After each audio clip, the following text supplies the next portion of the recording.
हम extra class लेंगे ना, या तो आप इसमें पूछना या फिर अभी एक काम करना, क्योंकि ये ना एक्सक्रीशन का डाउट है ना न्यूरल कंट्रोल कोऑर्डिनेशन का, तो मैं क्लास के एंड में ले लूंगी, ऐसा नहीं है नहीं बताऊंगी, ठीक है ना, क्लास के एंड में हम ले लेंगे।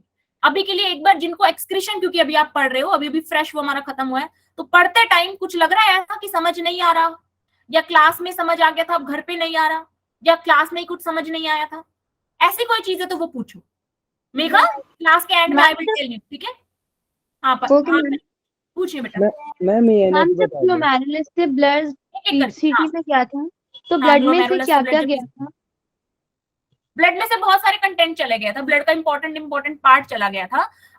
जो कुछ भी छन सकता है, जब चाय में आप जब छलनी में आप चाय छानते हो, ठीक है, तो उसमें क्या जाता है, छलनी में से क्या जाता है, जो जो जा सकता है वो चला जाता है, साइज जिसका बड़ा है, जो नहीं जा सकता वो नहीं जाता, ठीक है। तो ऐसे ब्लड में से जो चीजें जा सकती हैं, जैसे कि ग्लूकोज चले जाते हैं, आयंस चले जाते हैं, कुछ मिनरल्स चले जाते हैं, सोल्ट चला जाता है, जो वेस्ट मटेरियल है यानी कि यूरिया है, या फिर यूरिया के अलावा कोई दूसरा मेटाबॉलिक वेस्ट है, वो भी चला जाता है, ठीक है। तो एक तरीके से मोटे मोटे जो प्रोटीन्स हैं वो नहीं जाते, मोटे मोटे जो प्रोटीन्स हैं, जो बड़े साइज के प्रोटीन्स हैं, जैसे एल्ब्यूमिन हो गया, ठीक है, और ग्लोबुलर प्रोटीन्स आप पढ़ते हो प्लाज्मा में, वो नहीं छनते क्योंकि उनका साइज बड़ा है, वो ग्लोमेरुलस में से पास नहीं हो सकते। बाकी बहुत सारी इंपॉर्टेंट चीजें जो है ग्लूकोज से लेके मेटाबॉलिक वेस्ट तक फिल्टर आउट हो जाती हैं ग्लोमेरुलस में से, ठीक है परी। Okay ma'am. हाँ जी सचिन, आप भी पूछ रहे थे, कुछ पूछिए। मैम बेटा उसमें प्रिजर्वेटिव होता है लाइबा। हाँ सचिन पहले आप पूछो। मैम ANS रिपीट करो, I am not getting your doubt. Nitrogenetic factor. आपका वॉइस ब्रेक हो रहा है, आप एक बार चेक। हाँ बोलो। मैम जो ANF है ना, रेगुलेशन ऑफ किडनी में वो। अच्छा, रेगुलेशन ऑफ किडनी में पैरासिम्पथेटिक और सिम्पथेटिक नर्व सिस्टम का पूछ रहे हो आप? Yes ma'am. तो रेगुलेशन ऑफ किडनी, किडनी का रेगुलेशन कैसे हो रहा है, किडनी को सप्लाई आ रही है, ठीक है ना, पैरासिम्पथेटिक और सिम्पथेटिक सप्लाई, इस चीज को आप डिटेल में पढ़ोगे जब आप ये न्यूरल कंट्रोल एंड कोऑर्डिनेशन वाला चैप्टर पढ़ोगे ना, तब आप इसको डिटेल में पढ़ोगे, ठीक है। जो पैरासिम्पथेटिक सप्लाई है वो क्या करती है, वो किडनी में रीएब्जॉर्प्शन को कम करवाती है, यानी कि वो किडनी में ज्यादा फिल्ट्रेट जो है वो उसका कंसंट्रेशन बढ़ाएगी, फिल्ट्रेट का कंसंट्रेशन बढ़ाएगी, रीएब्जॉर्प्शन कम करवाएगी, और पैरासिम्पथेटिक सप्लाई जो है वो रीएब्जॉर्प्शन ज्यादा करवाती है। बेसिकली किडनी का जो रेगुलेशन है वो हार्मोन लेवल पे बहुत ज्यादा होता है, जैसे कि हमने पढ़ा था एल्डोस्टेरोन और एंटी डायूरेटिक हार्मोन पढ़े थे हमने लास्ट क्लास में। Yes ma'am. ठीक है, तो अगर आपसे किडनी के रेगुलेशन पे क्वेश्चन आता है तो आप हार्मोन लेवल पे जो रेगुलेशन है उसको डिटेल में लिख के आओगे कि एल्डोस्टेरोन रिलीज होता है तब किडनी क्या काम कर रही है, एंटी डायूरेटिक हार्मोन रिलीज होता है तब क्या काम कर रही है। जब एंटी डायूरेटिक हार्मोन रिलीज हुआ, एंटी डायूरेटिक क्या मतलब है कि जो डायूरेसिस को कम करे, डायूरेसिस का उल्टा, डायूरेसिस क्या है, डायूरेसिस है मोर फ्रीक्वेंट फ्लो ऑफ यूरिन, ठीक है ना, यूरिन ज्यादा पास आउट करना इज डायूरेसिस।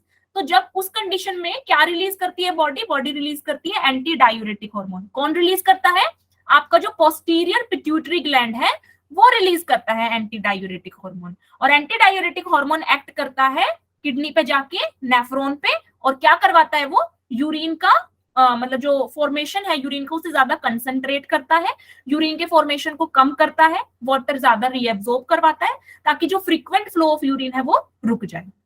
ऐसे एल्डोस्टेरोन, जैसे एक आपने एडीएच का लिख दिया, सेकंड आप रेगुलेशन लिखोगे एल्डोस्टेरोन का, कि एल्डोस्टेरोन कैसे रेगुलेशन कर रहा है किडनी में, कि एड्रिनल कॉर्टेक्स एक्टिवेट होता है, उसको कौन एक्टिवेट करता है, उसको एक्टिवेट करता है एंजियोटेंसिन सेकंड, एंजियोटेंसिन सेकंड ने एड्रिनल कॉर्टेक्स को एक्टिवेट कर दिया, एड्रिनल कॉर्टेक्स ने एल्डोस्टेरोन बना दिया, एल्डोस्टेरोन वापस गया किडनी के पास, किडनी में कहा नेफ्रॉन में गया, नेफ्रॉन का दरवाजा खटखटाया और उसे बोला कि तेरे को ज्यादा ज्यादा रीएब्जॉर्प्शन करना है क्योंकि बॉडी में पानी की कमी है। वॉइस स्लो आ रही है मेरी? Is my voice is अपनी फुल पोटेंशियल से? Is my voice fine? No ma'am. नहीं है, फाइन नहीं। एक बार थम्स अप कर दो, एक बार ऑडियो वीडियो चेक कर लो।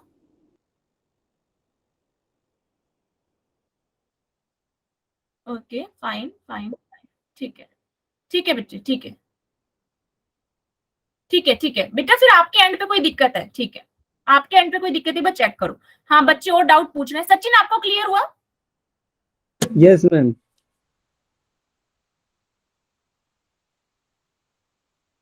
सचिन आपको ठीक है। एक मिनट, मैं चैट बॉक्स में डाउट ले रही हूँ अभी। लाइबा पूछ रही हैं बेटा न्यूरल कंट्रोल कोऑर्डिनेशन पढ़ाएंगे। लाइबा आप कुछ पूछ रही थी, आपका डाउट ऊपर चला गया। मैम ये एक डाउट है। मैम सोल्ट मेनली कहाँ एब्जॉर्ब होता है? शालिनी सोल्ट जो है मेनली कहाँ एब्जॉर्ब हो रहा है? एक तो लूप ऑफ हैनले में एब्जॉर्ब हो रहा है। लूप ऑफ हैनले में तो सोल्ट रीएब्जॉर्ब होता ही होता है।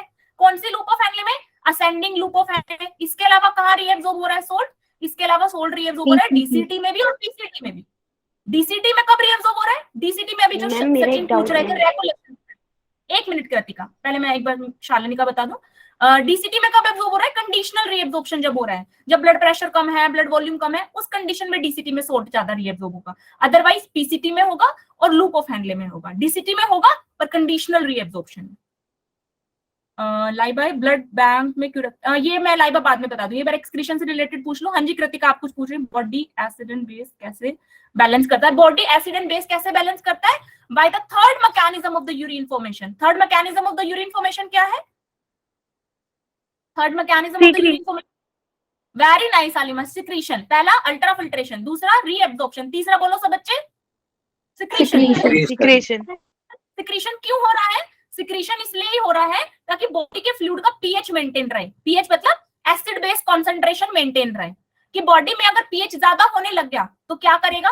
ब्लड क्या करेगा? ब्लड सिक्रीट कर देगा H+ आयन को पीसीटी सॉरी डीसीटी और पीसीटीज के अंदर H+ आयन सिक्रीट कर देगा। ऐसे ही अगर फ्लूइड का बेसिक लेवल ज्यादा होने लगा, बेसिक लेवल ज्यादा होने लगा तो क्या करेगा? सॉरी मैंने उल्टा बोल दिया ना। अगर फ्लूइड के अंदर पीएच बढ़ने लगा, दैट मींस बेस इंक्रीज हो रहा है, तो क्या करेगा? वो बाइकार्बोनेट आयन सिक्रीट करेगा। और अगर उसका पीएच कम हुआ, यानी कि उसकी एसिडिक होती जा रही है पीएच, तब वो क्या करेगा?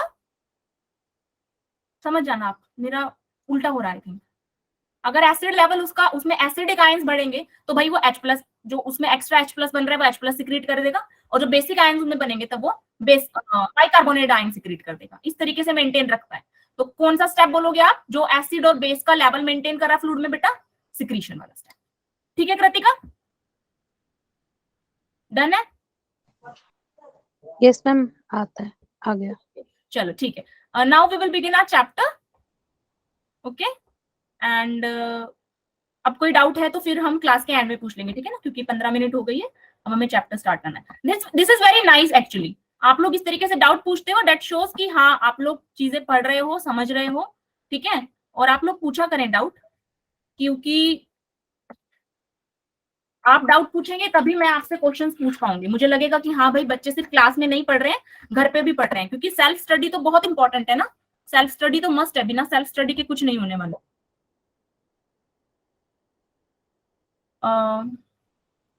मॉर्निंग की क्लास में लोकोमोशन पढ़ा है हमने। ओके एक बार audio video screen check, everything fine तो thumbs up and then we will begin. Okay ठीक है ठीक है ठीक है ठीक है, you can stop now, you can stop now. Okay the next chapter is neural control and coordination. इसे हम शुरू कर रहे हैं। एक्स्ट्रा क्लास में हमारा लोकोमोशन चल रहा है, एक एक्स्ट्रा क्लास हो चुकी है, नेक्स्ट जब भी होगी आई विल इन्फॉर्म यू, ठीक है। अभी हम स्टार्ट कर रहे हैं न्यूरल कंट्रोल एंड कोऑर्डिनेशन। और पर्सनली मुझे ये ह्यूमन फिजियो का सबसे इंटरेस्टिंग चैप्टर लगता है। ह्यूमन फिजियो का सबसे इंटरेस्टिंग चैप्टर क्यों और कैसे, देखूं। अभी ह्यूमन फिजियो में आप हो, क्या पढ़ रहे हो? बहुत ध्यान से पढ़ना, बहुत ध्यान से सुनना, बहुत ध्यान से समझना। बड़ी ही अच्छी बातें करेंगे हम। एक मतलब आपको बहुत ही इसका स्टोरीफुल लगेगा ये चैप्टर, क्योंकि है ये इतना क्यूरियोसिटी वाला चैप्टर कि हमें हर नेक्स्ट पेज पे जाने पे लगता है कि ओ ये चीज ऐसे होती है, बॉडी में सिग्नल ऐसे चलता है, हमें ऐसे सिग्नल मिलता है कि हमें ये काम करना है। तो इसकी हर पेज पे एक क्यूरियोसिटी है। तो उसी क्यूरियोसिटी के साथ चैप्टर में हम आगे चलेंगे। जब हम माइंड में क्यूरियोसिटी रखते हैं तो पढ़ाई हमारे लिए गेम बन जाती है। और हमें यही करना है, जितना कोशिश हो अपनी ये कोशिश करने की पढ़ाई को अपन कैसे थोड़ा इंटरेस्टिंग बना दें, ताकि अपन बोर नहीं हो और ज्यादा पढ़ सके, ठीक है। So come back to the chapter neural control and coordination. So क्या है इस चैप्टर में? बेसिकली आपने ह्यूमन फिजियो पढ़ा, अभी तक क्या पढ़ा आपने पढ़ा ह्यूमन फिजियो। अच्छा, चैप्टर शुरू करने से पहले कुछ इंपॉर्टेंट बातें। Point number 1 regarding this chapter, ये कॉन्सेप्चुअल है, पहले ही बता रही हूँ। मतलब लोकोमोशन जैसा नहीं है कि हड्डियों के नाम याद कर ली और बात बन गई, नहीं।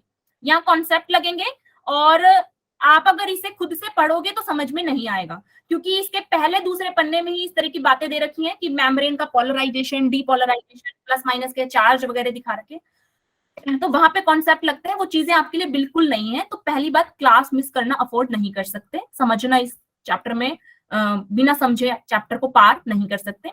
पॉइंट नंबर 2 क्या है, चैप्टर बहुत इंपॉर्टेंट है, ठीक है ना, मतलब कि हर साल 2 से 3 सवाल नीट के अंदर, ठीक है, और सीयूईटी में भी, आपके जो यूनिवर्सिटी के एंट्रेंस टेस्ट है वहां पे भी पूछे जा रहे हैं इस चैप्टर से। तीसरा, आपके सब्जेक्टिव पर्पस यानी कि आपके स्कूल एग्जाम के पॉइंट ऑफ व्यू से भी चैप्टर बहुत इंपॉर्टेंट है, ठीक है, क्योंकि यहाँ पे क्या होगा, यहाँ पे जो क्वेश्चन आएंगे वो डायरेक्ट नहीं आएंगे, इनडायरेक्ट आएंगे। इस चैप्टर में इनडायरेक्ट क्वेश्चन बन सकते हैं, कैसे, कंडीशन वाइज क्वेश्चन। ये तब होगा जब आपका पेपर अच्छे लेवल का आएगा। स्कूल वाले अगर अच्छे लेवल का पेपर सेट करना चाहे ना तो इस चैप्टर को उठाते हैं, क्योंकि यहाँ पे से कंडीशनल क्वेश्चन बनते हैं। कंडीशनल कैसे, कि आपको कोई कंडीशन दे दी, जैसे कि कोई ऐसी कंडीशन दे दी, लेट्स सपोज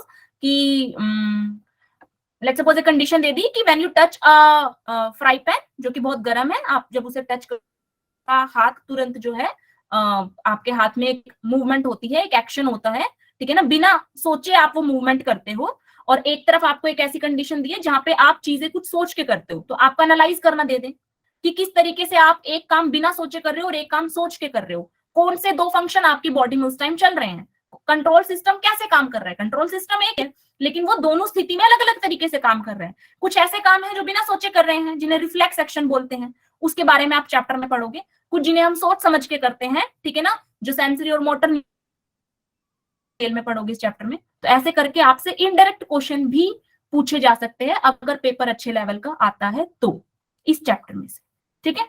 तो that is regarding this chapter. अब हम चैप्टर को शुरू करते हैं। देखो, हम पढ़ रहे हैं ह्यूमन फिजियो, ठीक है। हमने सब कुछ जाना, एक इंसान के बारे में हमने सब जाना। हमने डाइजेशन से लेके एक्सक्रीशन तक, रेस्पिरेशन से लेके सर्कुलेशन तक सब जाना कि ह्यूमन में हर चीज के लिए एक सिस्टम है और वो सिस्टम कैसे काम करता है, ये हमने सारा देखा। लेकिन अभी तक हम जो देख रहे थे, हम एक एक सिस्टम को देख रहे थे कि ठीक है, आपने खाना खाया, ऐसे डाइजेस्ट हुआ, वेस्ट बना, ऐसे एक्सक्रीट हुआ, बॉडी में ब्रीथिंग ऐसे चल रही है, ठीक है, उसका एक्सचेंज ऐसे हो रहा है, ब्लड ऐसे सर्कुलेट होता है, ऐसे एक एक सेल को ऑक्सीजन देता है, ठीक है, एक एक सिस्टम हम पढ़ रहे थे।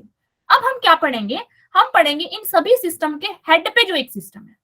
जैसे कि हर एक ऑर्गेनाइजेशन में, चाहे आप पुलिस ऑफिस चले जाओ, चाहे किसी होटल में, किसी रेस्टोरेंट में, किसी कंपनी में, कहीं भी चले जाओ, आपको एक कंट्रोल रूम मिलता है। बिना कंट्रोल रूम के कोई ऑर्गेनाइजेशन नहीं होती। कंट्रोल रूम क्यों होता है, ताकि वो चीजों को देखें, उस ऑर्गेनाइजेशन में जो चीजें हो रही हैं, एक रूम ऐसा होना चाहिए जहां से हम उसका ब्यौरा ले सकें, ठीक है ना, उसको ऑब्जर्व कर सके, एनालाइज कर सके कि काम सही से हो रहा है, कोई चोरी तो नहीं हो रही, कोई काम मेल फंक्शनिंग तो नहीं है कहीं पे। इसके लिए कंट्रोल रूम होता है।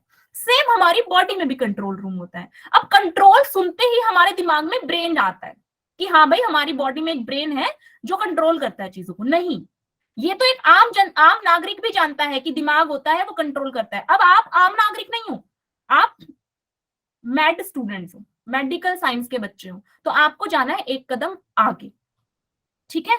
तो आज हम कंट्रोल सिस्टम को एकदम बेसिक से उठाएंगे और फिर देखो हम कैसे चैप्टर के अंदर डीप मूव करते हैं। तो पूरा आपका ह्यूमन सिस्टम कंट्रोल किया जा रहा है एक कंट्रोल सिस्टम के द्वारा, ठीक है। अब बॉडी के अंदर कंट्रोल सिस्टम कैसे और कितने होते हैं, क्या पढ़ रहे हैं हम इस चैप्टर में, हम पढ़ रहे हैं कंट्रोल सिस्टम को। अभी मैंने न्यूरॉन वर्ड का, न्यूरल शब्द का मैंने जिक्र नहीं किया, अभी मैं सिर्फ कंट्रोल सिस्टम की बात कर रही हूँ।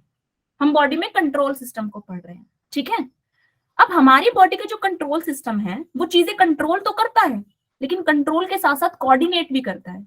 ये बिल्कुल वैसा ही है जैसे कि आप किसी स्कूल में, आपकी कोई डांस टीचर है, वो सबको डांस सिखा रही है और डांस की प्रैक्टिस चल रही है, उसमें 5 बच्चे ऐसे हैं जो ऐसे स्टेप कर रहे हैं बार बार कि सारे बच्चों का ध्यान उनकी तरफ जा रहा है, सबको हंसी आ रही है, सबको एक फनी चीज मिल जा रही है, मजाक बन रहा है, ठीक है, हंस रहे हैं बच्चे, प्रैक्टिस से ध्यान हट गया। अब टीचर क्या करेगी, टीचर उन 5 बच्चों को कंट्रोल करेगी, लेकिन क्या वो सिर्फ 5 बच्चों को कंट्रोल करेगी, नहीं, वो कोऑर्डिनेट भी करेगी। वो देखेगी कि डांस का ये वाला जो स्टेप है, वे सब बच्चे एक साथ एक ही पोजीशन और एक ही डायरेक्शन में करें, कि अगर सबका हाथ इस साइड मूव हुआ है तो इसी साइड सब मूव करें, इस साइड जब हाथ वाला स्टेप है तो इस तरफ ही सब मूव करें। तो वो कोऑर्डिनेशन भी बनाएगी।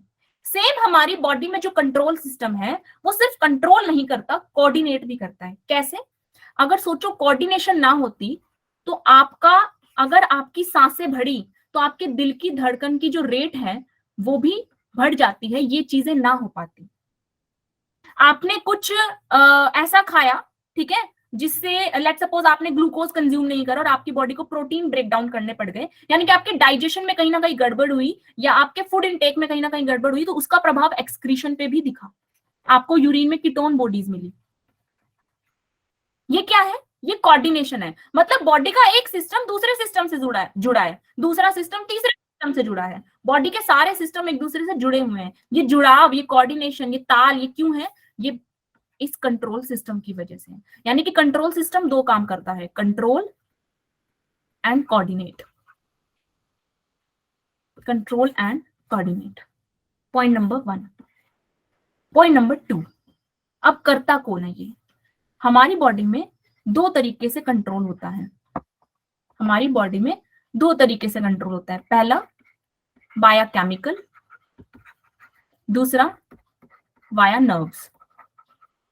मैं बहुत रो टर्म्स में बात कर रही हूं आपसे। Via chemical, via nerves.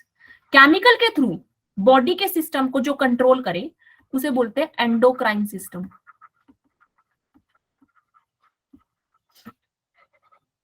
Nerves के थ्रू जो बॉडी में सिस्टम्स को कंट्रोल करे उसे बोलते हैं न्यूरल सिस्टम। आप देख रहे हो हम कैसे न्यूरल सिस्टम के नाम तक पहुंचे। This is the back story. तो दो तरीके से कंट्रोल हो रहा है बॉडी में। केमिकल कौन सा है? इस केमिकल को बोलते हैं हम हॉर्मोन्स। और यहाँ पे जो नर्व्स के थ्रू न्यूरल कंट्रोल, नर्व्स के थ्रू जो कंट्रोल हो रहा है जिसे न्यूरल सिस्टम बोलते हैं, इसमें कैसे कंट्रोल हो रहा है इसके बारे में तो पूरा चैप्टर है जो हम डिटेल में पढ़ेंगे। लेकिन यहाँ ये जो केमिकल है बेसिकली इसे क्या बोलते हैं? हॉर्मोन्स। तो हॉर्मोन कुछ नहीं है, they are the chemical compounds. तो बॉडी में दो तरीके से कंट्रोल होता है, वाया हॉर्मोन, वाया नर्व्स। अब नर्व्स किसकी बनी है? नर्व्स बनी है एक सेल की, और सेल का नाम है न्यूरॉन। नर्व्स किसकी बनी है? न्यूरॉन। तो बॉडी में दो तरीके से कंट्रोल हो रहा है, एक हॉर्मोन्स के थ्रू, एक न्यूरॉन्स के थ्रू। एक हॉर्मोन्स के थ्रू और एक न्यूरॉन्स के थ्रू। यहां तक समझ आता है? Yes ma'am. Yes ma'am. ठीक है, यस मैम। अब चलते हैं आगे और डिटेल में पढ़ते हैं किसको? डिटेल में पढ़ते हैं अपने न्यूरल सिस्टम को। न्यूरल सिस्टम को तो देखो, आपका जो न्यूरल सिस्टम है, आपका, हमारा, हम सब का जो न्यूरल सिस्टम है वो डिवाइडेड है 2 पार्ट्स में। Part number 1 CNS, central neural system. मैं फुल फॉर्म्स नहीं लिख रही हूं, ठीक है ना? कोई PNS, पेरिफेरल न्यूरल सिस्टम, चाहे लिख लो, चलो, peripheral, peripheral neural system, and this is central neural system. अब central neural system further 2 parts में डिवाइडेड है। पहला ब्रेन, दूसरा स्पाइनल कोड। देखो अब कहीं जाके ब्रेन का नाम आया है, अब आया है ब्रेन का नाम। तो अगर कोई बच्चा ये बोले कि, या कोई पर्सन आपको ये बोले कि कंट्रोल का मतलब है ब्रेन, ब्रेन ही कंट्रोल करता है, तो नहीं। कंट्रोल सिस्टम में सिर्फ ब्रेन नहीं होता, और भी चीजें होती हैं। अब आपको ये पता है, ठीक है? पेरिफेरल न्यूरल सिस्टम में क्या है? पेरिफेरल न्यूरल सिस्टम में है ऑटोनॉमिक न्यूरल सिस्टम और सोमैटिक न्यूरल सिस्टम। ए से ऑटोनॉमिक न्यूरल सिस्टम, एस से somatic neural system. Somatic neural system. अब देखो ये कहानी कैसे बनी हुई है। पहले चलो सारा डिवीजन कंप्लीट कर लेते हैं। Autonomic neural system further divided है 2 पार्ट्स में, sympathetic autonomic neural system, parasympathetic autonomic neural system. इसका नाम आपने पहले भी सुना है, सिम्फेथेटिक, क्योंकि जब जब आपने रेगुलेशन पढ़ा है, किडनी में रेगुलेशन, हार्ट में रेगुलेशन, ब्रीदिंग में आपने रेगुलेशन पढ़ा, तब तब आपने ऑटोनॉमिक और पैरासिम्फेथेटिक सिम्फेथेटिक और पैरासिम्फेथेटिक नर्व सप्लाई के बारे में पढ़ा है। अब उसका आपको एक बिल्कुल जो कहते हैं ना स्पष्ट क्रिस्टल क्लियरिटी, वो आएगी आपको इस चैप्टर में कि ये बार बार हम सिम्फेथेटिक पैरासिम्फेथेटिक क्यों यूज कर रहे थे, क्यों हमने हार्ट के रेगुलेशन में सिम्फेथेटिक और पैरासिम्फेथेटिक नर्व सप्लाई का यूज किया, सोमैटिक का यूज नहीं किया। क्यों हमने एएनएस में ही रेगुलेशन पढ़ा, एसएनएस में कोई रेगुलेशन नहीं पढ़ा, ये सारी बातें आपको अब क्लियर होंगी। देखो होता क्या है, ये है आपका ब्रेन जो आपको दिखाई दे रहा है, ठीक है। ब्रेन का जो लास्ट पार्ट है आपके बैक की तरफ पोस्टीरियर एंड पे, जो लास्ट पार्ट है ब्रेन का, इसे बोलते हैं मेडुला ऑब्लंगेंटा। यहां से अराइज होती है स्पाइनल कॉर्ड, और स्पाइनल कॉर्ड से अराइज हो रहा है peripheral neural system. Spinal cord से अराइज हो रहा है पेरिफेरल न्यूरल सिस्टम। अब इस पेरिफेरल न्यूरल सिस्टम में, इस पीएनएस में कुछ एएनएस है, कुछ एसएनएस है, कुछ एएनएस है, कुछ एसएनएस है, ठीक है। तो आपकी स्पाइनल कॉर्ड बहुत इंपॉर्टेंट हो गई, क्यों? क्योंकि उससे पेरिफेरल न्यूरल सिस्टम अराइज हो रहा है। तो स्पाइनल कॉर्ड की प्रोटेक्शन के लिए आपकी बॉडी में क्या खास है जो पिछड़ी प्रजातियों के पास नहीं है? कौन बताएगा? स्पाइनल कॉर्ड जो इतना इंपॉर्टेंट पार्ट है बॉडी का, जिससे एक पेरिफेरल न्यूरल सिस्टम अराइज हो रहा है, उसकी प्रोटेक्शन के लिए आपकी बॉडी में क्या?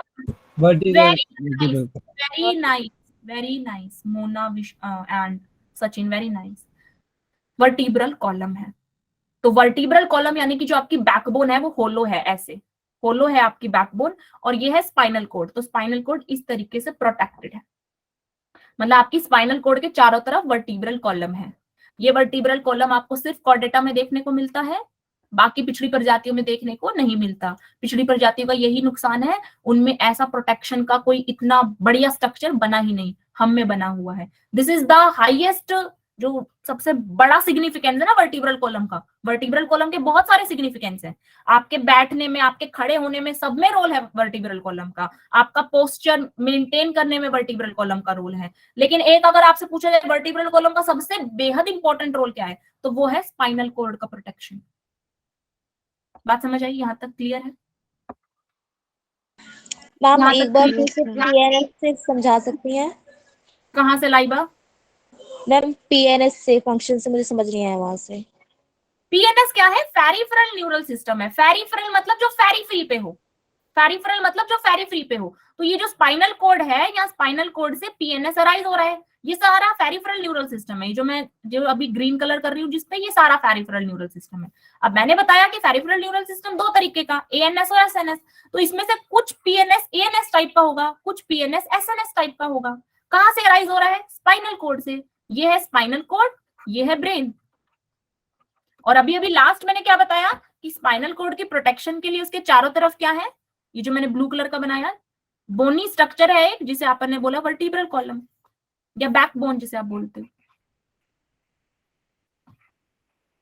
अभी ठीक है Laiba? Yes ma'am, thank you ma'am. आगे क्या हो रहा है? ओके देखो, अभी डिफरेंस समझना है एएनएस और एसएनएस में। पीएनएस के दो हिस्से हैं, एएनएस और एसएनएस। एएनएस क्या है? एएनएस वो पेरिफेरल न्यूरल सिस्टम है, इसमें वो न्यूरॉन्स आते हैं, इसमें वो नर्व सप्लाई आती है जो किसको जाती है?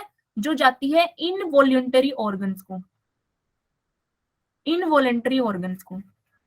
और एसएनएस की जो नर्व सप्लाई है, जो सोमैटिक न्यूरल सिस्टम है, जो सोमैटिक न्यूरल सप्लाई है, वो किसको जाती है? वो जाती है वॉलंटरी ऑर्गन्स को। आप इनवॉलंटरी और वॉलंटरी में फर्क समझते हो? वॉलंटरी मतलब बोलते हैं ना, वॉलंटरीली कौन पार्टिसिपेट करेगा, कौन आगे आएगा? जो अपनी इच्छा से आ जाए आगे।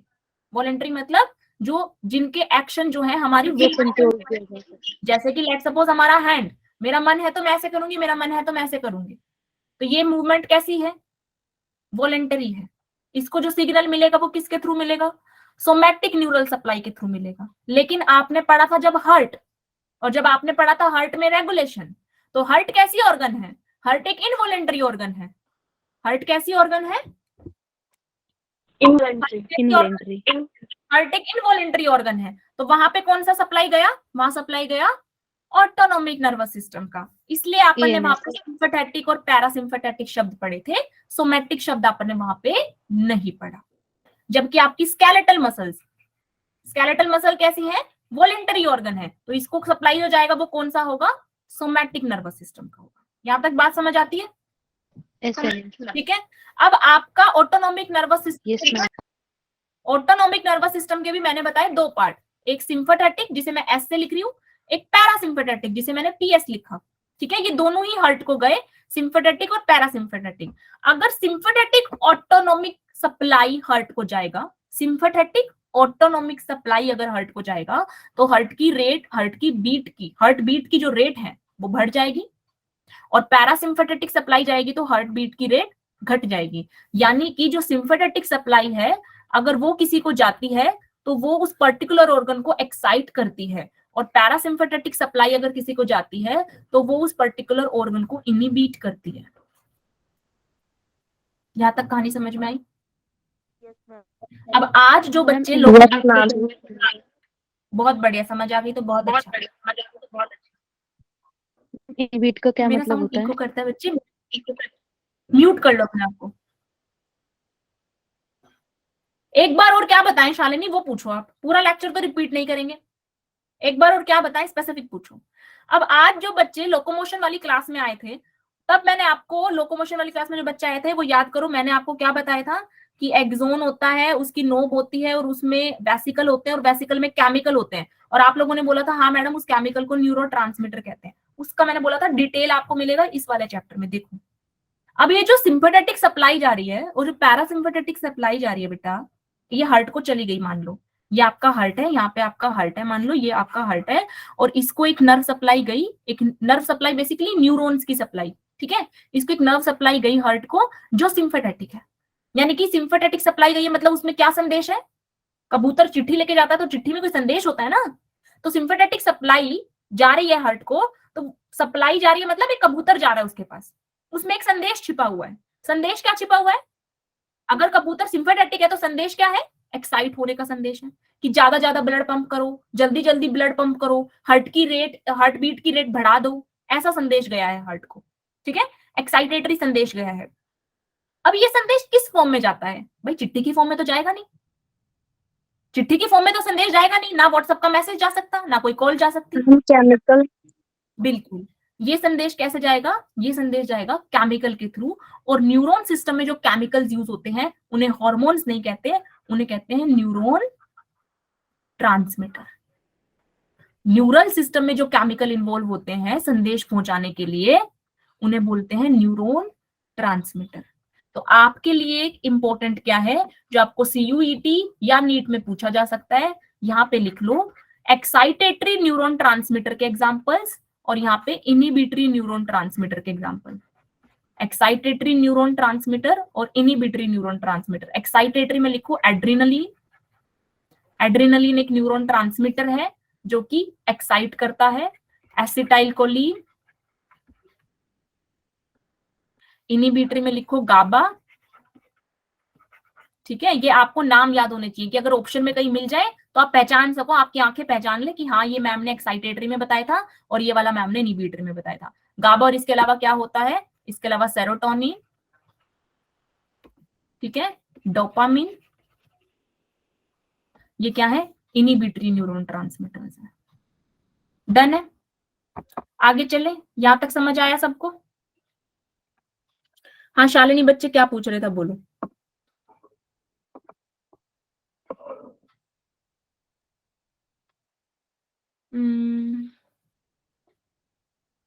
बेटा एएनएस जो है, ठीक है शालिनी, लाइव एएनएस क्या है? एएनएस जो इनवॉलेंटरी ऑर्गन को जाए, इनवॉलेंटरी जो अपनी इच्छा से काम नहीं करते। आप हार्ट को अपनी इच्छा से काम करवा के दिखाओ, नहीं करवा सकते। हार्ट हमारी बिना इच्छा के काम करता है ना, इनवॉलेंटरी ऑर्गन है।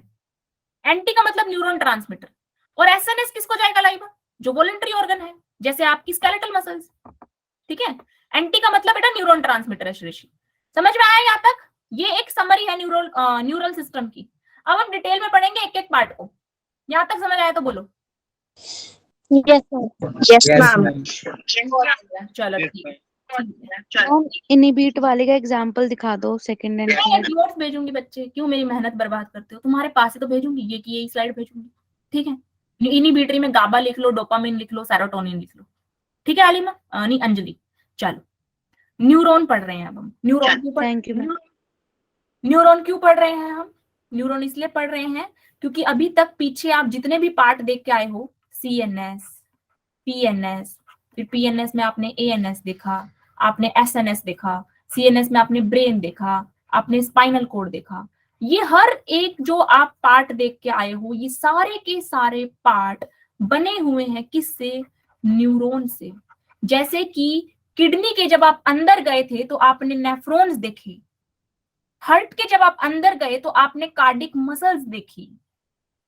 ऐसे जब आप न्यूरल सिस्टम के अंदर जाओगे, मैं सिर्फ ब्रेन नहीं बोल रही, मैं बोल रही हूँ न्यूरल सिस्टम, मतलब मैंने सब बोल दिया, मैंने सीएनएस भी बोल दिया, मैंने पीएनएस भी बोल दिया। आप जब उसके अंदर जाओगे तो आपको मिलेंगे न्यूरॉन्स। तो न्यूरॉन्स क्या है? न्यूरॉन्स न्यूरल सिस्टम के बिल्डिंग ब्लॉक्स हैं, स्ट्रक्चरल और फंक्शनल यूनिट है न्यूरल सिस्टम की। तो हमें पढ़ना जरूरी है कि एक न्यूरॉन कैसा दिखता है। तो एक न्यूरॉन ऐसा दिखता है, जैसे हमने नेफ्रॉन देखा, अब हमें न्यूरॉन देखना है। कभी कोई बच्चा न्यूरॉन और नेफ्रॉन में मत कंफ्यूज कर देना। ऐसा जिस बच्चे ने करा तो समझो कि आशी मैम की बेहद इंसल्ट हो गई। मेरी क्लास का कोई बच्चा ऐसी महा गुस्ताखी ना करके आए, ठीक है ना? ये गुस्ताखी माफ नहीं होगी कि कोई बच्चा न्यूरॉन और नेफ्रॉन में गड़बड़ करिए। हाँ बिल्कुल, जैसा डायग्राम में दिख रहा है एक न्यूरॉन वैसा ही होता है। अभी आपको समझाते हैं कैसे। न्यूरॉन के भी आप बहुत सारे टाइप्स पढ़ोगे। जैसे आपने किडनी में नेफ्रॉन के टाइप्स पढ़े थे, कॉर्टिकल नेफ्रॉन, जक्स्टाग्लोमेरुलर नेफ्रॉन, याद आ रहा है? ऐसे यहाँ पे आप Yes, न्यूरॉन्स के टाइप, बिल्कुल नितिका, यहाँ आप न्यूरॉन के टाइप पढ़ोगे। न्यूरॉन भी भांति भांति के होते हैं। एक जनरल स्ट्रक्चर न्यूरॉन का यहाँ पे दिखा रखा है, this is a general structure of neuron. कैसा दिखता है न्यूरॉन, जनरल स्ट्रक्चर कैसा है न्यूरॉन का? तो देखो, न्यूरॉन में एक सेंटर में जो आपको पार्ट दिख रहा है, इसको बोला सेल बॉडी। सेल बॉडी या कह लो साइटोन, सेल बॉडी कह लो या साइटोन कह लो। साइटोन के पास इस तरीके के ब्रांच स्ट्रक्चर्स हैं। आपको जो ब्रांच स्ट्रक्चर्स दिख रहे हैं इनको बोलते हैं डेंड्राइट। मैं सबके काम बताऊंगी, पहले नाम सुन लो। इनको बोलते हैं डेंड्राइट। साइटोन में बीच में आपको न्यूक्लियस दिख रहा है, उसके बाद ये लंबी सी जो पूंछ आपको दिख रही है इस तरीके से, इसे बोला है एक्सोन। इसे क्या बोला है? एक्सोन। एक्सोन का जो एंड पार्ट है वहां पे लगी हुई हैं कुछ नोब्स, ये एक्सोन की नोब्स है, एक्सोन नोब्स, ठीक है? एक्सोन की नोब कहाँ है? एक्सोन के टर्मिनल पे। टर्मिनल मतलब एक्सोन के एंड पे। एक्सोन किसको बोल रहे हैं? इस लंबी पूंछ को एक्सोन बोल रहे हैं। अब एक्सोन को थोड़ा सा खोल के देखते हैं, मतलब खोल के क्या, थोड़ा सा उस पर जूम कर रहे हैं हम, मैग्नीफाई कर रहे हैं एक्सोन को। तो जब एक्सोन को आप मैग्नीफाई करा आपने, तो आपने क्या पाया? आपने पाया कि एक्सोन के ऊपर कुछ सेल्स लगी हुई हैं। आपने पाया एक्सोन के ऊपर कुछ सेल्स लगी हुई हैं, और इन सेल्स को क्या बोलते हैं? इन सेल्स को बोलते हैं स्वान सेल्स। मैं एससी लिख रही हूँ, स्वान सेल्स बोलते हैं इन सेल को। एक्सोन के ऊपर पाई गई हैं। क्या इन सेल में न्यूक्लियस होता है? बिल्कुल, इन सेल में न्यूक्लियस होता है। इन सेल में न्यूक्लियस होता है। क्या पाई गई है? एक्सोन के दोनों तरफ, एक्सोन के दोनों तरफ इस तरीके से स्वान सेल है, ठीक है? इनमें न्यूक्लियस होता है। ये पूरी एक सेल है, यहां से लेके यहां तक की इस तरीके से एक सेल, फिर ये दूसरी सेल, ऐसे ये दूसरी सेल है, ठीक है? और ये तीसरी सेल है। यहाँ पे मैंने 3 स्वान सेल्स आपको बनाई। स्वान सेल से जो लेयर बनती है, एक ये जो एक लेयर बनी है स्वान सेल से, इस लेयर को क्या बोलते हैं? इसे बोलते हैं माइलिन शीथ। इसे क्या बोलते हैं? माइलिन शीथ, ठीक है? प्रत्येक स्वान सेल के बीच में जो गैप आपको दिख रहा है, ये जो गैप आपको दिख रहा है, इसे बोलते हैं node of Ranvier, node of Ranvier. अब जब आगे मैं आपको पढ़ाऊंगी, थोड़ा सा इसको कंप्लीट कर लेते हैं। फिर ये एक्सोन के टर्मिनल पे, आपको पता ही है एक्सोन के टर्मिनल पे हमारे पास क्या है? एक्सोन के टर्मिनल पे हमारे पास है एक्सोन की नोड्स। इस तरीके का स्ट्रक्चर है। और आगे यहाँ पे आपको पता ही है साइटोन एंड डेंड्राइट्स। इस तरफ नहीं बना रहे हमने हाफ डायग्राम बनाया है, इतना डायग्राम हमने बनाया है एक्सोन का, ठीक है? अब जब इस चैप्टर में आगे पढ़ेंगे, हमें भाई चैप्टर पूरा क्या है? संदेश लेना, संदेश देना, काम कराना, संदेश भेज भेज के, सारा संदेशों का काम पढ़ रहे हैं हम। कुछ नहीं, पोस्ट ऑफिस के घर में आ गए। यहाँ पर अपन ये देख रहे हैं कि कैसे चिट्ठियां जाती हैं, कैसे चिट्ठियां आती हैं, ठीक है? कौन चिट्ठी को पढ़ता है और चिट्ठी को पढ़ के कौन क्या करता है, यही पढ़ना है इस पूरे चैप्टर में, और कुछ नहीं है, ठीक है? अब बाहर अगर चिट्ठियों से आवागमन होता है, व्हाट्सएप से मैसेज आवागमन होता है, फोन कॉल से अगर मैसेजों का आवागमन होता है, तो बॉडी के अंदर आवागमन कैसे होता है? बॉडी के अंदर आवागमन होता है या तो करंट से या तो केमिकल से। अब आपने पढ़ लिया है, आप पढ़ चुके हो अभी इससे पहले वाली स्लाइड में, कि अगर न्यूरल सिस्टम में केमिकल के थ्रू आवागमन हो रहा है, केमिकल मैसेज लेके जा रहा है, तो उसको तो बोल देते हैं न्यूरॉन ट्रांसमीटर। लेकिन न्यूरल सिस्टम में सिर्फ केमिकल के थ्रू आवागमन नहीं होता मैसेज का, करंट के थ्रू भी होता है, करंट के थ्रू भी होता है। ठीक है, मतलब कि बिजली इलेक्ट्रिक करंट के थ्रू भी सिग्नल ट्रांसफर करता है। सारे सिग्नल्स जो है वो केमिकल की फॉर्म में ट्रांसफर नहीं करते। अब यहाँ पे जो सिग्नल ट्रांसफर करेगा, अगर किसी न्यूरॉन में करंट के फॉर्म में सिग्नल ट्रांसफर करेगा तो कैसे करेगा, एक नोड ऑफ रैनवियर से दूसरे नोड ऑफ रैनवियर पे, एक नोड ऑफ रैनवियर से दूसरे नोड ऑफ रैनवियर पे। मतलब एक करंट आपने चला दिया, कुछ नहीं ऐसे समझो, न्यूरॉन एक तार है और तार में करंट चल रहा है, और वो करंट कैसे बता रही हूं मैं आपको, वो करंट जंप कर रहा है एक नोड ऑफ रैनवियर से दूसरे नोड ऑफ रैनवियर पे, दूसरे नोड ऑफ रैनवियर से तीसरे नोड ऑफ रैनवियर पे। करंट ऐसे ऐसे कुदाक लगा रहा है। क्यों ऐसे कुदाक क्यों लगा रहा है, ऐसे सीधा क्यों नहीं चला जा रहा करंट, तार है तो करंट सीधा क्यों नहीं चला जा रहा, क्योंकि माइलिन शीथ एक इंसुलेटर है। कोई आपसे पूछ ले कि माइलिन शीथ का क्या फंक्शन होता है, तो आप बोलोगे इंसुलेशन का फंक्शन होता है। और हमें पता है कि करंट जो है वो कंडक्टर्स में पास होते हैं, इंसुलेटर्स में नहीं। इसलिए अगर एक्सोन पे करंट रूपी सिग्नल चलेगा तो वो कैसे चलेगा, एक नोड ऑफ रैनवियर से दूसरा नोड ऑफ रैनवियर, दूसरे नोड ऑफ रैनवियर से तीसरा, उस माइलिन शीथ को क्रॉस नहीं कर सकता। जहां तक बात समझ में आई? Yes ma'am. Yes ma'am. Yes ma'am. ठीक है, मैं एक एक पॉइंट पे बिल्कुल आराम आराम से लेके चल रही हूँ, क्या कि ताकि जब हम चैप्टर के एकदम डीप जोन में जाएंगे ना, तो वहां तक जाते जाते ऐसा ना हो दिमाग में कि हमारे दिमाग में तो सब घुलमिल हो गया मैडम, कि हम क्या पढ़ के आए हमें कुछ पता ही नहीं। इसलिए बिल्कुल आराम आराम से चलेंगे, सिलेबस भी कवर करेंगे और समझेंगे, दोनों काम करने। तो यहां तक बिल्कुल क्लियर है कहानी? ठीक है, चले आगे, आगे चलते यस मैम। नेक्स्ट जो हमें देखना है, नेक्स्ट हमें क्या देखना है, नेक्स्ट हमें देखना है टाइप्स ऑफ न्यूरॉन। न्यूरॉन हमने देख लिया, हमने देख लिया एक न्यूरॉन कैसा दिखता है, उसमें क्या क्या पार्ट्स होते हैं हम देख चुके। अब हमें देखना है types of neuron. Types of neuron, अब न्यूरॉन के कई टाइप होते हैं। जैसे रेस्पिरेशन में आपने पढ़ा था, कंपैरिजन करके पढ़ा करो, आपकी जिंदगी आधी आसान हो जाएगी। रेस्पिरेशन में आपने एक तो एरोबिक और अनएरोबिक पढ़ा था, और एक रेस्पिरेशन में आपने प्रोटोप्लाज्मिक और फ्लटिंग रेस्पिरेशन भी पढ़ा था, है ना। दो दो रेस्पिरेशन में टाइप्स आपने पढ़े थे, लेकिन इन दोनों के क्राइटेरिया अलग थे। इसका बेस ऑक्सीजन था, इसका बेस था सबस्ट्रेट कौन सा यूज हो रहा है। ऐसे ही न्यूरॉन्स में आप कई सारे टाइप पढ़ोगे और बेस अलग अलग होगा। पहला जो बेस है वो क्या है, पहला बेस है पोलैरिटी। पोलैरिटी, पोलैरिटी के बेस पे न्यूरॉन तीन टाइप के हैं। पोलैरिटी के बेस पे न्यूरॉन तीन टाइप के हैं, यूनिपोलर, बाइपोलर और मल्टीपोलर। क्या मतलब इनका, पोलैरिटी का क्या मतलब है यहाँ पे, एक ऐसा न्यूरॉन जिसके पास क्या है, जिसके पास साइटोन है और एक्सोन है, ऐसे न्यूरॉन को बोलेंगे यूनिपोलर। ये एक प्रिमिटिव टाइप का न्यूरॉन है। जब दिमाग बनने की शुरुआत एक जीवित प्राणी में होने लगी, पहली बार ब्रेन कहां बना था, पहली बार ब्रेन कहां बना था, हम में नहीं होता भावना, सूडो यूनिपोलर हम में नहीं होता, पहली बार आर्थ्रोपोड नहीं। Very nice Megha, platyhelminthes. और अगर किसी ने बहुत अच्छे से पढ़ा होगा ना कॉम्पिटिटिव एग्जाम के पर्सपेक्टिव से, तो उसने इस शब्द को भी कहीं ना कहीं देखा होगा, सिफेलाइजेशन।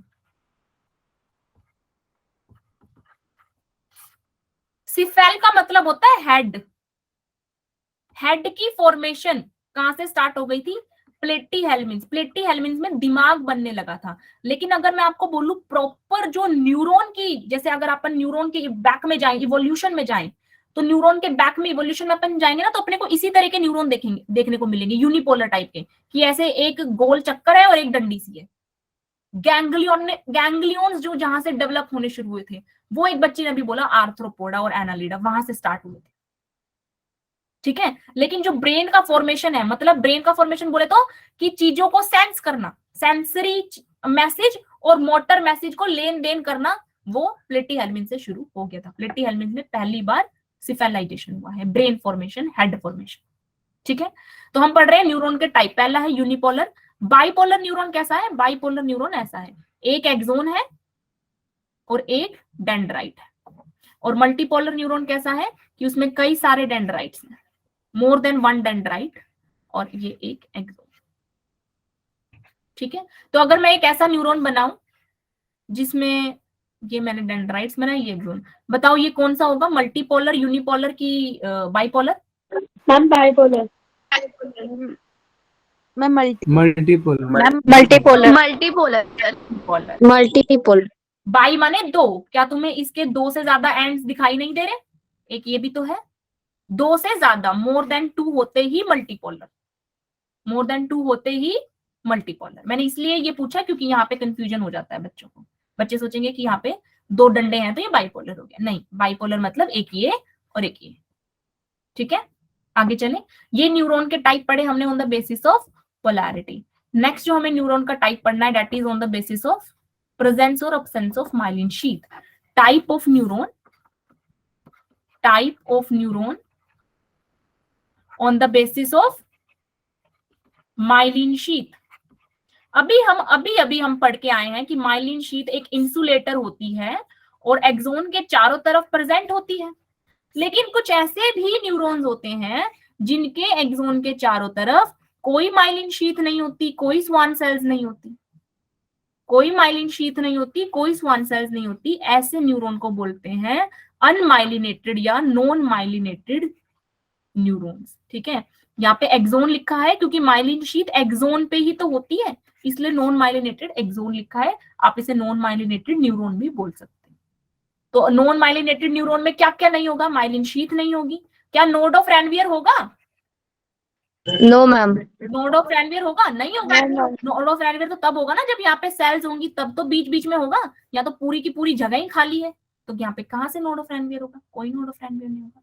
ठीक है, this is myelinated and non myelinated sheath. तो ये टेबल दिया हुआ है, इसको आप एक बार स्टडी कर लेना, कुछ नहीं है इसमें। ठीक है, next type of neuron is on the basis of signal.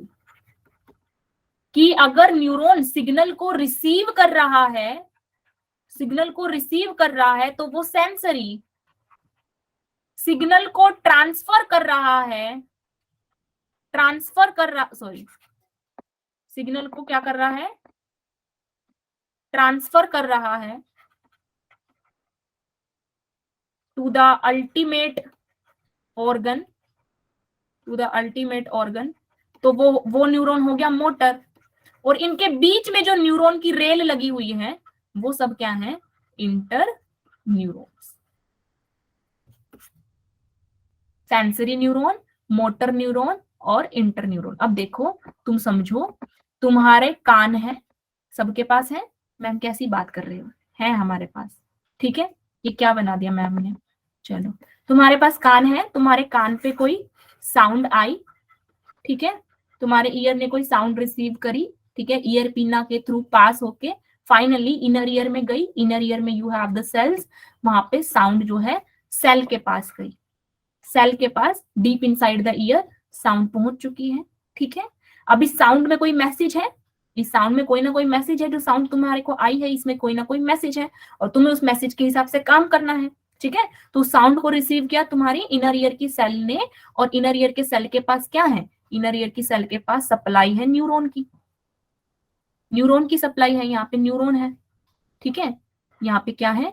Neuron की सप्लाई है, इनर ईयर की सेल के पास न्यूरॉन की सप्लाई है। तो जैसे ही साउंड इनर ईयर की मेम्ब्रेन पे आई, तो मेम्ब्रेन ने ये साउंड रूपी सिग्नल ट्रांसफर कर दिया, किसको?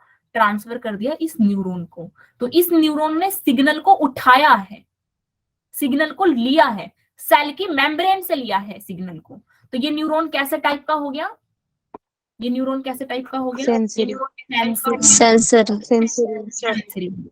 अब इस सेंसरी न्यूरॉन में सिग्नल आ चुका है, इस सेंसरी न्यूरॉन में सिग्नल आ चुका है, ये सिग्नल को ट्रांसफर करेगा, इसके ऊपर जितने भी न्यूरॉन्स लगे हुए हैं उन सबको ये सिग्नल ट्रांसफर करेगा। ठीक है, जितने भी न्यूरॉन्स लगे हुए हैं उन सबको क्या ट्रांसफर करेगा? उन सबको सिग्नल ट्रांसफर करेगा। ठीक है, तो यहाँ पे एक न्यूरॉन से सिग्नल गया दूसरे न्यूरॉन में, दूसरे से तीसरे में, तो जिसने सिग्नल रिसीव किया वो हो गया सेंसरी, और बीच में ये जो रेलगाड़ी आपको न्यूरॉन्स की दिख रही है ये सब इंटर न्यूरॉन्स। ठीक है, और फाइनली जो न्यूरॉन है कहाँ पहुंचेंगे? फाइनली न्यूरॉन पहुंचेंगे आपके सेंट्रल नर्वस सिस्टम में। एक न्यूरॉन जाएगा सेंट्रल नर्वस सिस्टम को, जो न्यूरॉन पहुंच रहा होगा, ठीक है, वो भी इंटर न्यूरॉन ही है। उसने यहाँ पे मैसेज दे दिया, सेंट्रल नर्वस सिस्टम ने उस मैसेज को एनालाइज कर लिया, पढ़ लिया उस उसमें जो भी लिखा था। अब सेंट्रल नर्वस सिस्टम जो है उस मैसेज को पढ़ के जो एक्शन लेना है, जैसे कि आपकी मम्मी ने कहा ठीक है मैं आ रही हूं, तो आपके दिमाग ने ये आवाज सुनी और उसको पता चल गया कि मम्मी आ रही है, अब किताबें खोलनी है और फोन को साइड में रखना है या फोन को किताब के अंदर छिपा लेना है। तो अब बारी है एक्शन लेने की। सेंसरी न्यूरॉन ने अपना काम कर दिया, दिमाग को संदेश पहुंचा दिया मम्मी की आवाज सुन के, ठीक है। अब दिमाग ने उस मैसेज को पढ़ा कि भाई ये तो मम्मी की आवाज है या तो पापा की आवाज है, तो फटाफट से फोन साइड में रखा जाए या छुपा लिया जाए कहीं पे और किताब खोल ली जाए। तो अब जो सेंट्रल नर्वस सिस्टम जो सप्लाई भेज रहा है ये भी इंटर न्यूरॉन है, और फाइनली ये जो सप्लाई आपके हाथों तक आएगी, आपके हाथ जो ये क्राइम करेंगे फोन को छिपाने का और किताब को खोलने का, ठीक है ना, ये जो लास्ट न्यूरॉन जो ये सप्लाई करेगा इस मैसेज को आपके हाथ तक, ये वाला न्यूरॉन क्या है, ये है मोटर न्यूरॉन। बात समझ में आई? क्लियर है? मैम जो सीएनएस और मोटर न्यूरॉन के बीच में है वो भी इंटर न्यूरॉन होंगे? हाँ वो इंटर न्यूरॉन होंगे, ये सब इंटर न्यूरॉन। मतलब जो लास्ट में काम करवाएगा या जो सबसे लास्ट वाला होगा वो मोटर न्यूरॉन? वो motor neuron. The neurons between the sensory neuron and the motor neuron, लिख लो line, the neurons between the sensory neuron and motor neuron are interneurons. Done है? चलें आगे। Yes ma'am. ठीक है, तो यहाँ पे हमने क्या कवर कर लिया, हमने कवर कर लिया न्यूरॉन्स के टाइप्स। अब हमें चलना है अब हमें क्या जानना है, अब हमें जानना है कि ठीक है मैम कोई शेर आपने देखा और सिग्नल मिला आपको भागने का, ठीक है, तो आपको ये जानना है फाइनली, अब आपको बिल्कुल डीप लेवल पे जाना है, आपको कहां तक, या फिर जो हम एग्जांपल ले रहे थे वही लेके चलते हैं कि आपके कानों को आवाज आई, ठीक है, सेंट्रल नर्वस सिस्टम तक मैसेज गया, ब्रेन तक मैसेज गया, ब्रेन ने पुरानी मेमोरी के बेस पे और सारा अपना डाटा जो ब्रेन में स्टोर है, brain is the storage house of data, तो उसने उस डाटा में से एनालाइज करा कि मम्मी के आने पे हमें फोन छिपाना होता है और किताब खोलनी होती है, ये उसने याद कर रखा है, तो वो अपनी मेमोरी के बेस पे एनालाइज करेगा और वो फाइनल संदेश वो न्यूरॉन में डाल देगा। अब वो न्यूरॉन संदेश को लेके आ रहा है और आपकी फाइनल जो आपकी हाथों की मसल्स है वहां तक वो सिग्नल आएगा और तब वो काम होगा। तो अब हम और डीप जा रहे हैं, अब हम एक स्टेप और डीप जा रहे हैं। अब हम क्या पढ़ने वाले हैं, अब हम ये पढ़ने वाले हैं कि वो जो सिग्नल आपके हाथों की मसल को मिला है, जिसके बाद आपके हाथों ने एक्शन परफॉर्म किया है, कैसे वो हाथ की मसल उस सिग्नल को रिसीव करती है और फिर एक्शन परफॉर्म करती है। मतलब आप सेलुलर लेवल पे सिग्नल का ट्रांसफरेंस पढ़ने वाले हो, सेलुलर लेवल पे सिग्नल का ट्रांसफरेंस पढ़ने वाले हो, ठीक है। तो क्या हो रहा है, ये है आपका वो मोटर एक्सोन, वो आखिरी एक्सोन जो सेल के पास आएगा, और ये हमने उसकी एक एक्सोन की नोब बनाई है जिसे हमने मैग्नीफाई कर दिया, और यहाँ पे आपकी मसल की सेल है, हैंड के मसल की हमने एक सेल बनाई है, ठीक है, और ये उसकी मेम्ब्रेन बनाई है जिसे अपन बोलते हैं सार्कोलीमा, ठीक है, ठीक है। अब यहाँ पे इस एक्सोन की नोब में बहुत सारे क्या हैं, वेसिकल्स हैं, एक्सोन में बहुत सारे क्या हैं, एक्सोन वेसिकल्स हैं। इन वेसिकल्स में भरा हुआ है संदेश नामक केमिकल, इन वेसिकल्स में क्या है, इन वेसिकल्स में है संदेश नामक केमिकल, ये ग्रीन से, ये संदेश नामक केमिकल्स इन वेसिकल में भरा हुआ है। जैसे ही मोटर न्यूरॉन इस केमिकल को लेके सेल के नजदीक पहुंचेगा, अच्छा ये जो कनेक्शन है मोटर न्यूरॉन इस और इस सेल के बीच में, ये जो कनेक्शन है, इस कनेक्शन को क्या बोलते हैं, इस कनेक्शन को बोलते हैं सिनेप्स। आपको क्या लगता है कि अगर ये सेल है और ये न्यूरॉन है, तो वो जो न्यूरॉन है क्या वो ऐसे फिजिकली टच में रहता है मेम्ब्रेन के? क्या फिजिकल कनेक्शन ही एक कनेक्शन है जो न्यूरॉन और सेल मेम्ब्रेन में होता है? बिल्कुल नहीं। न्यूरॉन में और सेल मेम्ब्रेन में जो कनेक्शन होता है that is a not physical but it is a physiological connection, ठीक है, फिजिकल कनेक्शन नहीं है, फिजियोलॉजिकल कनेक्शन है। इसी कनेक्शन को क्या बोलते हैं, इसी कनेक्शन को सिनेप्स बोलते हैं। जैसे कि आपने जब टिश्यू पढ़ा था तो आपने गैप जंक्शंस पढ़े थे कि अटैच नहीं है टिश्यू, गैप है उनके बीच में, पर फिर भी जंक्शन है, फिर भी अटैचमेंट है, कुछ वैसा ही सिनेप्स होता है। तो इसको क्या बोलते हैं, इसको बोलते हैं, इस कनेक्शन को बोलते हैं सिनेप्स। ठीक है, यहाँ पे एक्स्ट्रा सेलुलर स्पेस है सेल के बाहर, और इस स्पेस में क्या प्रेजेंट है, इस स्पेस में प्रेजेंट है कैल्शियम आयंस। इस स्पेस में क्या प्रेजेंट है, इस स्पेस में प्रेजेंट है कैल्शियम आयंस। अब जैसे ही ये सिग्नल रूपी मोटर न्यूरॉन मेम्ब्रेन के पास पहुंचेगा, कैल्शियम आयन जो है वो एंटर कर जाएंगे इस एक्सोन की नोब में, और जैसे ही कैल्शियम आयन इस एक्सोन की नोब में एंटर करेंगे तो क्या होगा, ये जो वेसिकल आपको दिख रहा है ना, केमिकल से भरा हुआ ये जो वेसिकल आपको दिख रहा है, ये वेसिकल एक्सोन की मेम्ब्रेन से फ्यूज कर जाएगा। ये वेसिकल एक्सोन की मेम्ब्रेन से फ्यूज कर जाएगा, और इसके अंदर जो केमिकल भरा हुआ है ये केमिकल रिलीज हो जाएगा। ये केमिकल रिलीज हो जाएगा, और इस केमिकल को लेने के लिए सेल के पास बैठे हैं रिसेप्टर्स। तो ये रिसेप्टर्स क्या करेंगे, ये रिसेप्टर्स इस केमिकल को रिसीव कर लेंगे। इन रिसेप्टर्स ने क्या किया, इस केमिकल को रिसीव कर लिया। ठीक है, जैसे ही रिसेप्टर ने केमिकल को रिसीव किया, जैसे ही रिसेप्टर ने केमिकल को यानी कि सिग्नल को यानी कि मैसेज को, जो मैसेज क्या है कि आपको फोन छिपाना है और बुक खोलनी है, इस मैसेज को जैसे ही रिसीव किया रिसेप्टर ने, क्या होगा, चेंजेस होंगे in the polarity of cell membrane. Cell membrane की पोलैरिटी में चेंज होंगे।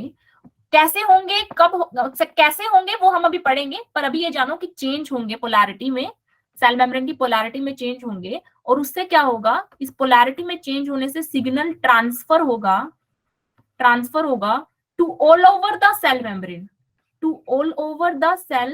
मेम्ब्रेन, क्योंकि सोचो ना, आपके न्यूरॉन की सप्लाई आई, ये इतनी बड़ी सारी सेल की मेम्ब्रेन है, क्या हर जगह पे एक एक न्यूरॉन आके सप्लाई कर रहा है? ऐसा थोड़ी ना है कि हर जगह पे न्यूरॉन आके सप्लाई कर रहा है, नहीं। न्यूरॉन ने आके अगर एक जगह भी सिग्नल को सप्लाई कर दिया तो उसके बाद पूरी मेम्ब्रेन पर ये सिग्नल फैल जाता है, सिग्नल ट्रांसफर हो जाता है to all over the cell membrane, और जब पूरी सेल मेम्ब्रेन पे सिग्नल ट्रांसफर हो गया तो क्या होगा, तो होगा एक्शन यानी कि रेस्पॉन्स जनरेट होगा। यहां तक बात समझ में आती है? Yes ma'am. ठीक है ना, कितना इंटरेस्टिंग। मतलब आप कहां तक चले गए, सोचो, साइंस आपको कहां तक ले गई, आपकी मेडिकल बायो आपको कहां तक ले गई, आपको सेलुलर लेवल पे ले गई कि आपके ब्रेन ने अगर कोई संदेश दिया है और आप फिर उस संदेश के हिसाब से काम कर रहे हो, तो वो आपकी बॉडी में हो कैसे रहा है, जो आप सोच भी नहीं सकते, कुछ जिसको समझने में शायद हमें 1 से 2 घंटे लग जाएंगे। 1 घंटा आज लग गया, 1 घंटा अगली क्लास में लग जाएगा। सोचो, जो चीज समझने में हमें इतना टाइम लग रहा है वो बॉडी में इतनी फास्ट परफॉर्म हो रही है कि वो अननोटिसेबल टाइम, कुछ मिली सेकेंड्स की भी कुछ पावर्स एक्सीड करके, इतने कम टाइम में पूरा सिग्नल ट्रांसफर होना और एक्शन परफॉर्म होना। क्योंकि आपने प्रैक्टिकली फील किया है कि मम्मी की आवाज आई नहीं और कितना जल्दी आप फोन छुपाया, और आपने करा है प्रैक्टिकली फील कि मैम हम तो मतलब मिली सेकेंड से भी कम में ये काम कर देते हैं, क्योंकि हमारे ब्रेन को अच्छे से पता है कि इस आवाज को सुन के आपको ये वाला एक्शन परफॉर्म करना। जो पैरालाइज होता है उसमें मैसेज, क्या पूछ रहे बच्चे, शायद। ठीक है, आज की क्लास हम यही एंड करेंगे, ठीक है ना। फिर नेक्स्ट क्लास में मैम जो पैरालाइज होता है उसमें मैसेज ट्रांसफर ही नहीं होता होगा, नहीं, उसमें मैसेज ट्रांसफर होता है, ठीक है, लेकिन जो सेल है वो उसको परफॉर्म करने में एबल नहीं है ड्यू टू सेवरल रीजंस। एक पैरालाइज इंसान का अगर ब्रेन काम कर रहा है तो मतलब सिग्नल तो आ रहे जा रहे हैं, वरना आप जो उसको बोल रहे हो, ठीक है ना, आपने कुछ बोला और उस बोलने के रेस्पॉन्स ने उसने कुछ इमोशंस शो करे, ठीक है, कोई रेस्पॉन्स उसने शो किया, नॉट बाय द मूवमेंट, लेकिन वो आपकी चीजों को समझ अगर रहा है, दैट मीन सिग्नल तो उसमें ट्रांसफर हो रहे हैं, काम उसकी मसल्स नहीं कर रही, तो there are some problem in the muscles. अब मान लो किसी बंदे में कैल्शियम ही ना हो, ये तो बहुत एक मैं वेग उदाहरण ले रही हूँ, लेकिन मान लो ले लिया कि जब आप लोकोमोशन पढ़ोगे तब आप पढ़ते हो कि calcium is required for the muscles contraction and relaxation. अब किसी बंदे में आप कैल्शियम एकदम 0 कर दो तो उसमें सिग्नल की क्या गलती है, सिग्नल तो आया था लेकिन कैल्शियम था नहीं। यहाँ ना अंदर भी कैल्शियम होता है, जब आप मस्कुलर कॉन्ट्रैक्शन पढ़ते हो, जब आपको पता लगता है कि calcium is required for this, अंदर सार्कोएंडोप्लाज्मिक रेटिकुलम में है। अब किसी बंदे में यहाँ पे मैं कैल्शियम ही हटा दूं तो सिग्नल की क्या गलती, ब्रेन की क्या गलती, उसने तो रेस्पॉन्स भेजा था, मसल वो एक्शन नहीं परफॉर्म कर पाएंगे। ठीक है श्रेयशी? Yes ma'am. चलो ओके बच्चा, कैसी लगी क्लास बता दो चैट बॉक्स में, then we will end the class. और अगली क्लास में हम कंटिन्यू करेंगे यहीं से। अगली क्लास में हम ये पढ़ेंगे, ये जो मैंने आपको अभी बता के छोड़ दिया ना, इसको हम पढ़ेंगे कि कैसे सिग्नल जब आता है तो मेम्ब्रेन की पोलैरिटी चेंज होती है, और फिर उस पोलैरिटी चेंज होने से कैसे सिग्नल जो है वो ट्रांसफर होता है पूरी की पूरी सेल मेम्ब्रेन। ठीक है, ओके। और try to be where in extra class. 1 minute, extra class अगली बार मैं जब भी लूं, एक तो मैं आप लोगों से पूछ के ही लूंगी, ठीक है ना, तो कोशिश करना अगली बार आप आओ, क्योंकि वहां पे हम लोकोमोशन कर रहे हैं तो फिर वो चैप्टर हमारा रह जाएगा। थैंक यू बच्चा, thank you to all of you. हाँ पूछो बेटा, पूछो, कोई बच्चा कुछ पूछ रहा था। मैम लोकोमोशन की वीडियो कब मिलेगी हमें? लोकोमोशन की वीडियो बेटा यूट्यूब का लिंक बनने में तो थोड़ा सा टाइम लगता है, बट आई विल ट्राई कि वो एज सुन एज पॉसिबल, मतलब एज सुन एज वो अवेलेबल हो जाए आप लोगों को जितना हो सकता है। और क्योंकि स्टूडेंट्स कई सारे थे, अगर स्टूडेंट थोड़े होते जैसे कि जिनका मिस होता क्लास, क्योंकि कई बच्चों का प्रैक्टिकल ड्यूटी था, तो मैं पर्सनली भी ड्राइव लिंक अवेयर उनको सेंड कर देती। बट लेट्स सी, अगर नहीं रिकॉर्डिंग आती तो फिर मैं पर्सनली सेंड कर दूंगी, आप एक रिमाइंडर मेरे को डाल देना। बट रीजन आपका जेन्युइन होना चाहिए क्लास मिस करने के लिए, मैं बता रही हूँ, मुझे चाहिए रीजन जेन्युइन, या तो आपका यूटी है या आपका एक्स्ट्रा क्लास कब होगी? स्कूल था। अदरवाइज जो है मैं आपको रिकॉर्डिंग शेयर नहीं करूंगी पर्सनली, ठीक है ना, क्योंकि आपको अगर एक्स्ट्रा क्लास ले रही है तो दैट इज वेरी, और एक्स्ट्रा क्लास में हमेशा आपको कुछ ना कुछ बोनस मिलेगा। ठीक है, शायद मैं देख लूंगी, मेरे पास ग्रुप में वो स्क्रॉल हो जाता है कई बार। हाँ कृतिक बोलो। मैम नेक्स्ट एक्स्ट्रा क्लास कब होगी? नेक्स्ट एक्स्ट्रा क्लास अभी मैंने डिसाइड नहीं किया, मैं आप लोगों से डिस्कस करके ही शेड्यूल करूंगी, जब आप लोग भी फ्री होंगे। स्कूल गए थे, इस वजह से नहीं अटेंड कर पाए। हाँ बहुत सारे बच्चे अटेंड किए थे स्कूल मिस करके, क्योंकि बच्चे कह रहे स्कूल में थोड़ी पढ़ाई उनकी कम हो रही है, ठीक है। लेकिन द थिंग इज कि जो बच्चों का प्रैक्टिकल है तो वो तो मिस नहीं कर सकते, यूटी है वो मिस नहीं कर सकते। तो अब की बार ऐसी डेट बताना जब प्रैक्टिकल और यूटी ना फंस रहे हो आप लोगों के, ठीक है। हाँ जी मेगा पूछो डाउट। मैम ये जो एनसीईआरटी में फिगर 20.4 है वो आप क्या एक बार समझा सकते हो? बेटा इस टाइम मेरे को फिगर नंबर वाइज तो नहीं रटा हुआ, आप किस की बात कर रहे हो फिगर? किडनी से मैम वो किडनी कॉन्ट्रैक्शन, मैम अच्छा कॉन्ट्रैक्शन ठीक है, आपका डाउट पहले भी था कॉन्ट्रैक्शन रिलैक्सेशन। तो आप लोकोमोशन वाली क्लास में नहीं आए आज? मैम मैं आई थी, बट उसमें मैम जो रिटर्न वाला था वो तो समझ में आ गया, बट वो फिगर से मतलब जब मैं पढ़ रही थी ना एनसीईआरटी, तो फिगर और उसमें कोई रिलेशन ही नहीं समझ में आ रहा। ठीक है, क्लास के हमने एंड पे हम आए थे, तो नेक्स्ट क्लास में अभी और डिस्कस होगा, लेकिन फिर भी चलो आपकी दिमाग की शांति के लिए मैं थोड़ा सा बता देती हूँ। आपको पता है कि एक्टिन और मायोसिन 2 फिलामेंट्स होते हैं, ठीक है। उन 2 फिलामेंट से मिलके क्या बना है, 2 फिलामेंट से मिलके क्या बना है, एक मायोफिब्रिल बना है।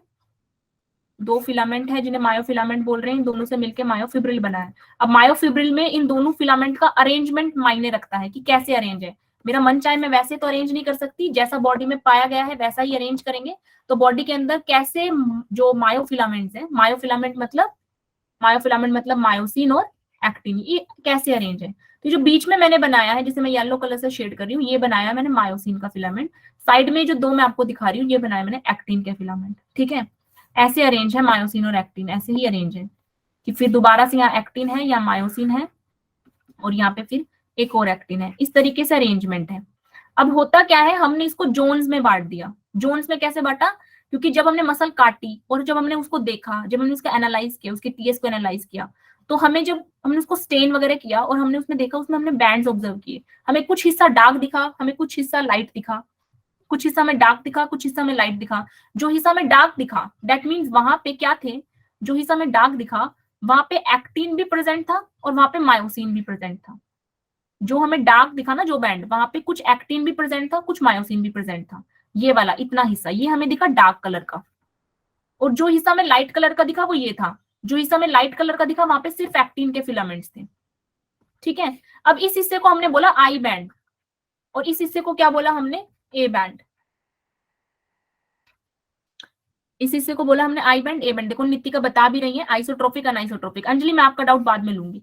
आइसोट्रोपिक और अनआइसोट्रोपिक बैंड, ठीक है। आइसो माने सेम, सेम क्या है, यहाँ पे एक्टिन है खाली, सेम मतलब एक ही फिलामेंट है। आई बैंड में एक ही फिलामेंट है सिर्फ एक्टिन, और ए बैंड में एनआइसो मतलब डिफरेंट, दो तरीके के फिलामेंट है, एक एक्टिन है और एक मायोसिन है। अब कोई आपसे पूछ ले ए बैंड में क्या कंप्लीट एक्टिन होता है? हाँ कर लो एग्जिट। क्या कंप्लीट एक्टिन होता है ए बैंड में? नहीं, कंप्लीट एक्टिन नहीं होता, हाफ होता है actin. Half actin A band में, हाफ एक्टिन आई बैंड में रहता है। क्या कंप्लीट मायोसिन होता है ए बैंड में? बिल्कुल कंप्लीट मायोसिन ए बैंड में होता है। तो उस फिगर में ये सब बता रखा है। तो ये हम लोकोमोशन वाले चैप्टर में पढ़ते हैं बेटा डिटेल में, कि ये जो बीच वाला रीजन होता है जिसमें मायोसिन का थोड़ा सा पार्ट होता है, इसे अपन एच जोन बोलते हैं।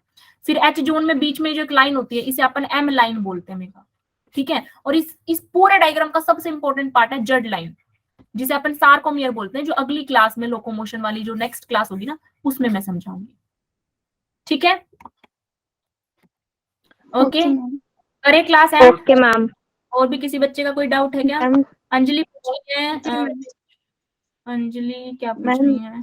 If you know which ma'am is explain, which कौन सा विच?